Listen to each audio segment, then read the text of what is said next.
Si vos buscas el término género en los diccionarios, antes de los años 50 no aparece género como vinculado al sexo o a esa construcción social. ¿Qué trabajos se nos asignan de acuerdo a las corporidades que tenemos? Y ahí aparece un poco, bueno, esta perspectiva de género que nos permite visibilizar estas diferencias y estas desigualdades para empezar a, bueno, tomar acción en relación a eso. Esto es After Macho, un podcast sobre género, masculinidades y diversidad. Te invitamos a dialogar, pensar y cuestionar la vida cotidiana teniendo en cuenta el género. Somos Cecilia Rodríguez y Luis Ábalos. Y vamos a compartir un momento After Macho.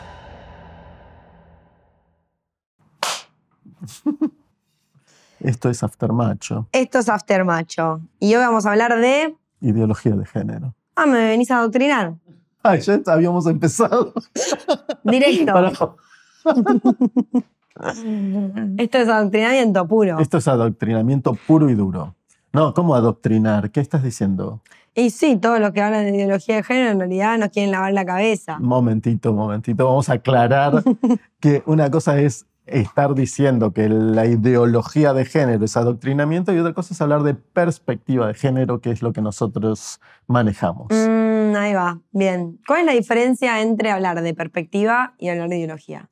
En general, cuando se habla de ideología de género, se intenta, incluso con esta idea de que la ideología sería algo malo, que podríamos discutirlo, ¿no? ¿Por qué una ideología sería necesariamente algo malo? Pero, viste, como que es una época en la que la idea de ideología suena como, ay, me estás hablando de cosas viejas, ¿qué me vas a hablar de marxismo? Esto, ay, no, atrasa, bueno. Entonces, en ese sentido, en esa línea es que se habla de ideología de género, tratando como de bajarle el precio, despreciarlo o incluso decir, eso es adoctrinamiento, como vos decías, nos quieren lavar la cabeza, ¿no? Entonces ya uno se imagina, no sé, una especie de campo de concentración donde todos salen formateados de un modo...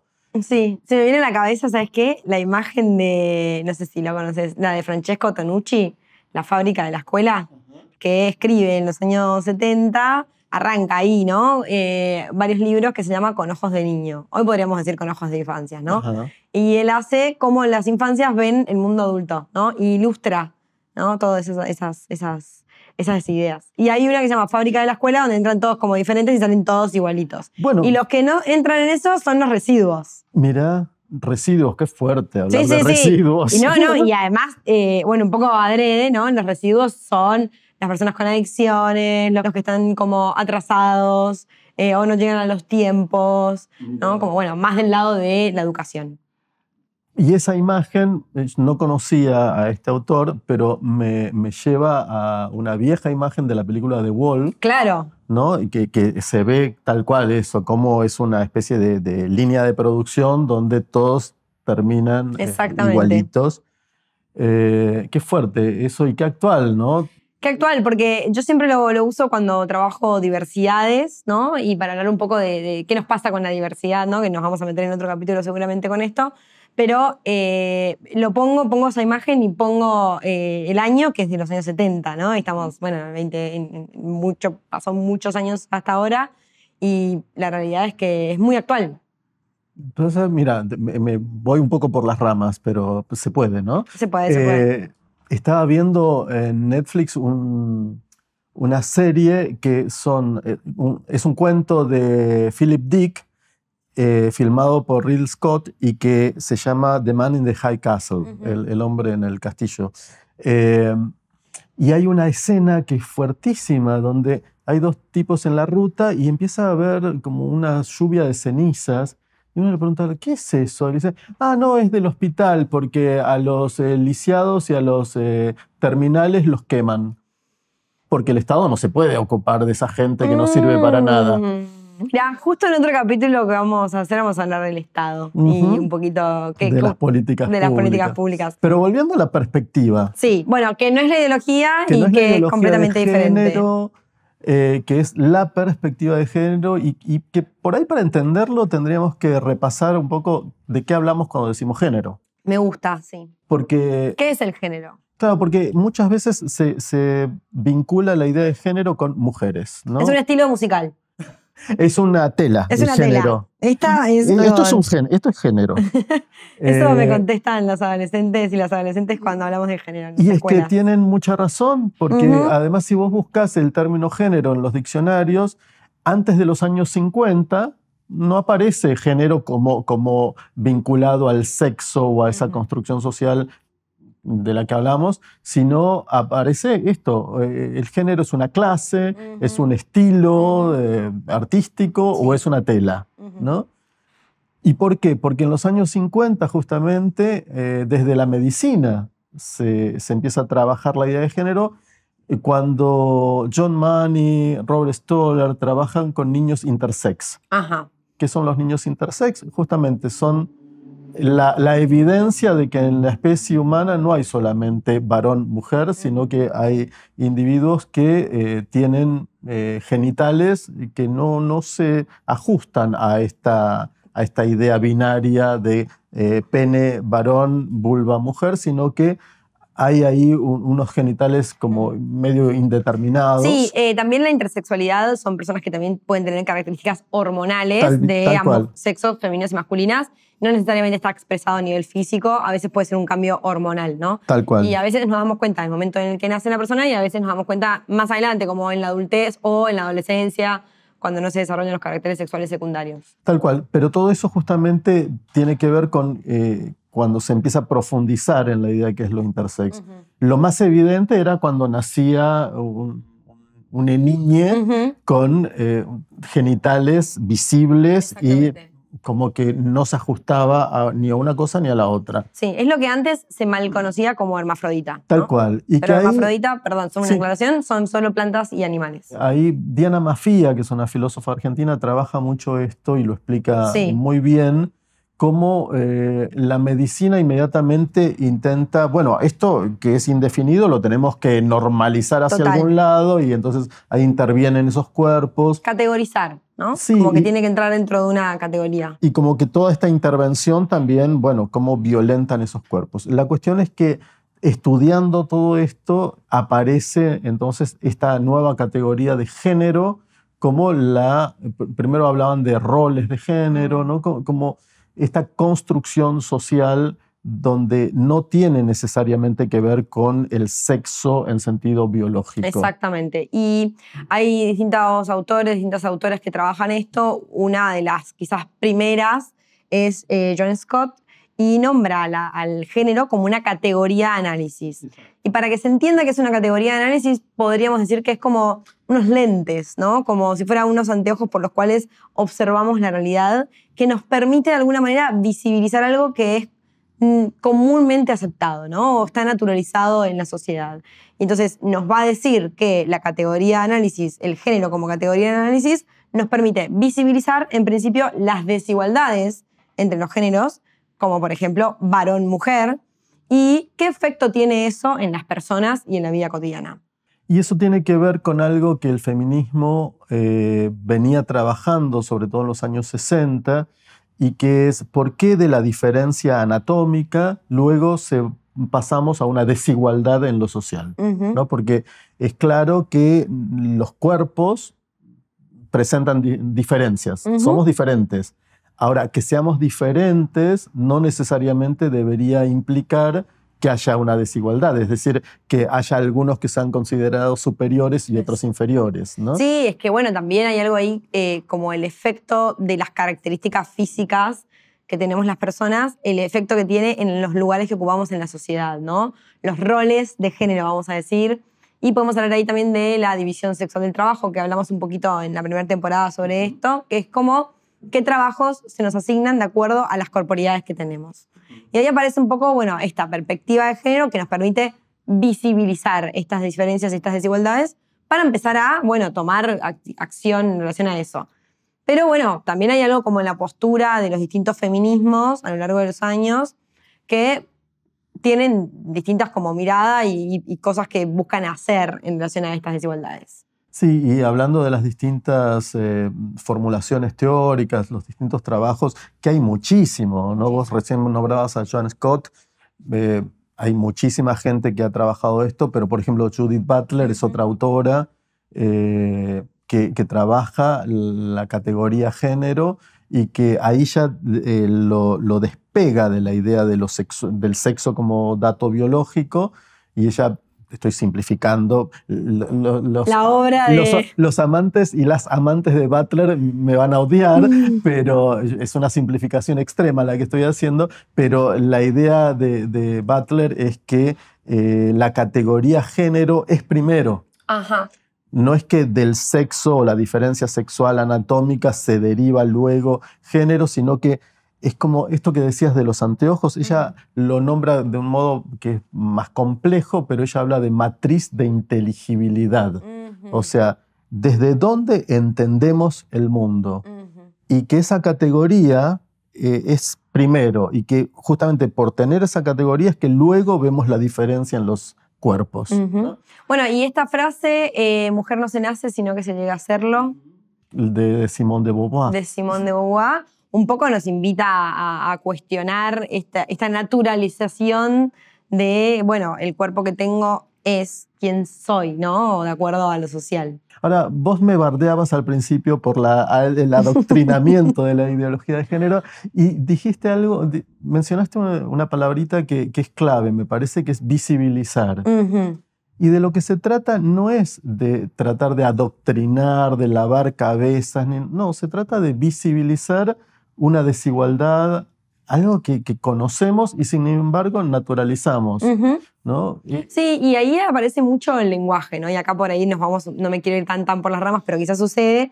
Y el lenguaje un poco también es esta herramienta que tiende como a naturalizar ciertas cuestiones y no vemos muchas veces o no conocemos el efecto que muchas veces el lenguaje tiene y la forma en la que hablamos sobre las prácticas sociales, ¿no? Por ejemplo, la Declaración de los Derechos del Hombre y del Ciudadano, que es escrita para la Revolución Francesa, ahí para va, el siglo XVIII. Sí, que es reescrito o transcrito en femenino por Olympe de Gouges, si no me equivoco. Mi francés no es el mejor. La pobre Olympe no terminó bien. No terminó bien. Estuvo ahí hablando de los derechos de la mujer. Claro, lo que ella hace es transcribir eso diciendo, no es que solamente no está escrito en femenino, entonces de forma caprichosa yo quiero que esté en femenino el lenguaje, ¿no? Sino que lo que ella un poco buscaba visibilizar justamente es que como no estaba escrito en femenino de alguna manera, las mujeres en la práctica no tenían los mismos derechos que los varones en ese contexto, ¿no? Ahí te bardeo yo. Dale. Pero si hablar de el hombre es el genérico. Es que... Incluye a todos. Está bien, eso quizás podríamos nombrarlo en el siglo XVIII, ¿no? Claro. Y como en esto que nombrábamos hace un momento de la división sexual del trabajo, bueno, sí, históricamente los varones ocuparon lugares públicos y las mujeres lugares privados. Entonces, en un espacio donde eran todos varones, decir todos nosotros estaba bien, ¿no? Pero bueno, cuando las mujeres empezamos a salir en los lugares públicos y empezamos a ganar terreno en el ámbito del trabajo formal y salir un poco de las tareas no remuneradas dentro del hogar solamente, bueno, hay que empezar a usar un poco el desdoblamiento para poder visibilizar también. Y en esta idea de visibilizar aparece, bueno, un tema que es amplísimo, pero lo menciono simplemente, y es que es el lenguaje inclusivo. Exactamente. ¿No? A veces a nosotros usamos esas formas y tiene que ver no con una moda ni con parecer cool, sino justamente con una idea de visibilizar aquello que se naturalizaba y que quedaba oculto, ¿no? Bueno, el masculino es lo genérico. Bueno, pero hay gente que no se siente incluida en lo masculino. Sí, bueno, quizás en algún momento vamos a hacer un capítulo específico respecto del lenguaje y el efecto que el lenguaje tiene en el impacto de lo social, porque no solo va a pasar con lo femenino y lo masculino, sino va a pasar con un montón de otras cuestiones que usamos cotidianamente, ¿no? Palabras, formas de referirnos al resto. Identidades no binarias, que otra vez es... colores de piel, culturas, nacionalidades, ¿no? Un montón de cosas que tenemos como incorporadas en nuestro dialecto que tienen un efecto en el impacto en lo social, incluso en el reconocimiento de derechos. Volviendo entonces a esto de si ideología de género o perspectiva de género, un poco la idea es, cuando se habla de ideología de género despreciativamente, porque en realidad tiene esa connotación, por lo menos en la gran mayoría de las personas que usan esa forma, ideología de género, están tratando, como decía antes, de como bajarle el precio o directamente pensar, bueno, esto es adoctrinamiento puro y duro y no sirve para nada. No, de lo que se trata es de visibilizar, de poder, de invitarnos a reflexionar sobre la gran diversidad que existe. Y que esto no le hace daño a nadie, porque también... ¿Cómo que no? Muerte al macho. Muerte al macho es una consigna de la que muchas veces se agarran para decir, ven que es violento, ven que es violento. Podríamos como explicar un poco el detrás de escena de esa frase, ¿no? La frase muerte al macho en realidad son posturas de algunos feminismos que lo que buscan es muerte al machismo como concepto, como entendiendo que el machismo reivindica y replica la violencia de género, las construcciones patriarcales, ¿no? Y todas estas cuestiones que todo el tiempo hacen de sostener la desigualdad, ¿no? Claro, no se trata de matar a nadie. No sé. Como tantas veces se dice, el feminismo no se trata de una guerra contra los varones. A veces se intenta, ¿no? Ponerlo como si feminismo y machismo fueran dos caras de la misma moneda, y en realidad no tiene nada que ver. El machismo es una ideología que pone al varón o al macho por encima de todo, ¿no? Que habla de la supremacía de lo masculino y todo lo demás está subordinado. El feminismo no habla de una supremacía de lo femenino por sobre todo lo demás. Total, y que detrás de esta idea del machismo aparece como la idea de la violencia en las masculinidades y la idea de sostener ese lugar de superioridad a través de la violencia, el poder, ¿no? Y también invisibilizando que muchas veces eso tiene un impacto muy fuerte, no, muchas veces no, siempre, un impacto muy fuerte en los varones mismos, ¿no? Como intragénero también ahí hay un impacto en la salud mental, física, emocional. Bueno, en la primera temporada, cuando estábamos más enfocados y enfocadas y enfocades en el tema masculinidades, justamente algo que en lo que insistíamos es en que los mandatos de masculinidad dañan profundamente a los propios varones, ¿no? Y que sostener esos mandatos de potencia extrema, de valor, etcétera, lo que hacen es violentarlos a ellos mismos, violentarnos a nosotros mismos. De ahí que los varones vivamos menos, de ahí que entre los 15 y los 25 años los varones mueran en situaciones violentas. En incidentes de tránsito, por ejemplo. Sí, o en peleas, ¿no?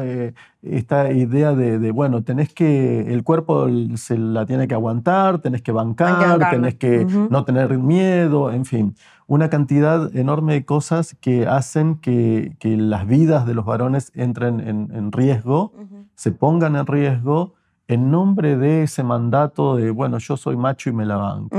Totalmente. Y el feminismo justamente lo que busca un poco es hablar de equidad, ¿no? Que es bastante diferente a la igualdad, que no es que darle a todas las personas lo mismo, quieren los mismos derechos que nosotros, sino que la equidad justamente busca darle a las personas lo que necesitan para tener mayores posibilidades o para que intentemos llegar a los mismos lugares de distintas maneras, ¿no? Y ahí aparece una cuestión, me suena la palabra punitivismo, ¿no? Esta idea de que, bueno, pero entonces es una revancha, se trata de que ahora tienen la manija las mujeres y van por la revancha, ¿no? Quienes hablan de ideología de género, en general, agarran por ese lado. El feminismo entonces lo que intenta es una revancha, ahora quieren debilitar a los varones, nos quieren mariconizar, ¿no? Porque nos quieren débiles, porque nos quieren dominar. Fíjate qué interesante, porque en realidad lo que históricamente ha sucedido es que a quien se intenta debilitar y a quien se intenta someter es a todas las identidades que no sean la masculina. Exactamente. ¿No? Incluso dentro de la masculinidad misma hay unas jerarquías donde no todos los varones somos iguales y donde hay algunos que mandan y otros que se supone deberíamos obedecer. Sí, por eso me parece que es importantísimo poder, en principio, marcar esta diferencia, entendiendo que no es lo mismo hablar de ideología que hablar de perspectiva, y pensar en herramientas para poder empezar a dialogar en relación a esto, ¿no? Y no se trata de revanchas, no se trata de a la crueldad devolverle crueldad, ¿no? No se trata de, como dice una querida colega que entrevistamos en la primera temporada, que es Daniela Viña, que ella siempre dice, no se trata de responder con daño al daño, ¿no? Sí. No se trata de eso, se trata de encontrar Sí, no es una otras venganza formas. esto. No es una venganza, no es una revancha, no es ojo por ojo, no. Se trata de cómo le buscamos la vuelta para que podamos convivir pacíficamente, ¿no? No sin conflicto, porque el conflicto es parte de la vida. Pero ¿cómo resolvemos los conflictos? ¿A las piñas, a los tiros? Y la verdad que piñas, tiros, muertes, ya hubo mucho y la verdad que no se llega a un buen lugar con eso. Tal cual. Por eso, bueno, siempre proponemos un poco generar estos diálogos, incomodarnos un poco con este diálogo, porque bueno, a veces también pasa mucho esto de no quiero plantear esto en mi grupo de amigos o mi grupo de amigas porque genera enojos, incomodidades y bueno, también para generar cambios sociales hay que incomodarse un poco. No se trata de ideología de género en el sentido de adoctrinar y lavar cabezas. Se trata de, como siempre invitamos desde este podcast, a dialogar, reflexionar, pensar todas estas cosas para ver cómo convivimos mejor. Esto es After Macho. Te esperamos en el próximo episodio para seguir pensando. Si te gustó este capítulo, compartilo y seguinos en todas las plataformas.